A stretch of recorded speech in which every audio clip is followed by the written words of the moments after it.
प्रयागराज में महाकुंभ की तैयारियां जोर शोर से चल रही हैं। योगी सरकार इस महाकुंभ को भव्य और ऐतिहासिक बनाने की सभी तैयारियों में जुटी है। तमाम आला अधिकारी पूरी व्यवस्थाओं की मॉनिटरिंग कर रहे हैं और निगरानी की जा रही है। बता दें कि हर 12 साल में एक बार महाकुंभ मेले का आयोजन होता है। इस मेले में करोड़ों लोग आते हैं। साल 2025 में महाकुंभ के दौरान 40 से 45 करोड़ लोगों के प्रयागराज आने का अनुमान लगाया जा रहा है। इतनी बड़ी जनसंख्या जब एक साथ किसी धार्मिक आयोजन में एकत्रित होती है तो इसका प्रभाव अर्थव्यवस्था पर भी पड़ता है। जी हाँ, इससे अर्थव्यवस्था को बूस्टर डोज मिलती है। महाकुंभ मेला प्रयागराज, हरिद्वार, उज्जैन और नासिक में बारी बारी से आयोजित होता है। ये मेला देश में आर्थिक विकास, रोजगार सृजन और पर्यटन को बढ़ावा देने का महत्वपूर्ण कारक बनता है। महाकुंभ के दौरान लाखों की संख्या में तीर्थयात्री और पर्यटक देश विदेश से इन स्थलों पर आते हैं, जिससे अर्थव्यवस्था में कई सकारात्मक बदलाव देखने को मिलते हैं।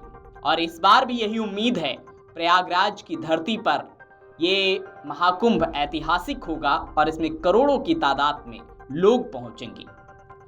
महाकुंभ के दौरान लाखों लोग भारत के इन प्रमुख तीर्थ स्थलों पर आते हैं। इसमें होटल, रेस्तरां, गाइड सेवाएं और परिवहन सेवाओं में भारी वृद्धि होती है।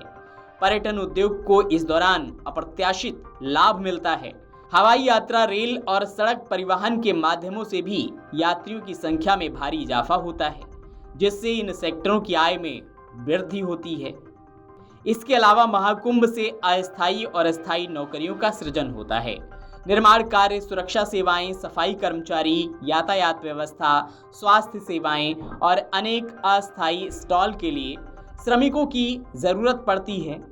इससे स्थानीय समुदाय में रोजगार के नए अवसर पैदा होते हैं और बेरोजगारी दर में कमी आती है। महाकुंभ के दौरान छोटे बड़े व्यापारियों को अपने उत्पाद बेचने का बड़ा बाजार मिलता है। तीर्थयात्री भोजन, पूजा सामग्री, कपड़े, स्मृति चिन्ह जैसी बड़ी मात्रा में चीजों की खरीदारी होती है। स्थानीय हस्तशिल्प, कला, कपड़े और खाने पीने की वस्तुओं का भी अच्छा व्यापार होता है, जिससे स्थानीय अर्थव्यवस्था की भी तरक्की होती है। महाकुंभ मेले के दौरान किसानों, व्यापारियों और अन्य उद्योगों को अपनी वस्तुएं बेचने का अवसर मिलता है, यानी कि उनके लिए एक बड़ा बाजार उपलब्ध रहता है। इसके अतिरिक्त मकान मालिकों को अतिरिक्त लाभ होता है, क्योंकि तीर्थयात्रियों के रहने के लिए निजी आवासों का भी उपयोग किया जाता है। महाकुंभ जैसे बड़े आयोजन के कारण उन शहरों और उनके आसपास के क्षेत्रों में इंफ्रास्ट्रक्चर में सुधार किया जाता है। सड़कें, पुल, स्वास्थ्य सुविधाएं, स्वच्छता, बिजली आपूर्ति और जल आपूर्ति व्यवस्था को बेहतर बनाया जाता है। इस आयोजन के माध्यम से ही सही, लेकिन इसके बाद स्थानीय निवासियों और भविष्य के पर्यटकों को इससे फायदा लंबे समय तक मिलता रहता है।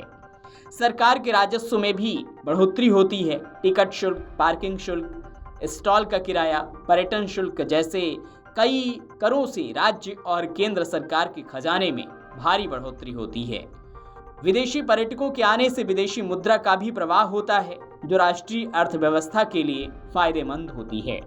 महाकुंभ जैसे बड़े आयोजन भारत की सांस्कृतिक धरोहर और धार्मिक पर्यटन को अंतर्राष्ट्रीय स्तर पर पहचान दिलाते हैं। इसके वैश्विक मंच पर भारत की सकारात्मक छवि बनती है और विदेशी निवेशकों के लिए भी ये आकर्षण का केंद्र बनता है।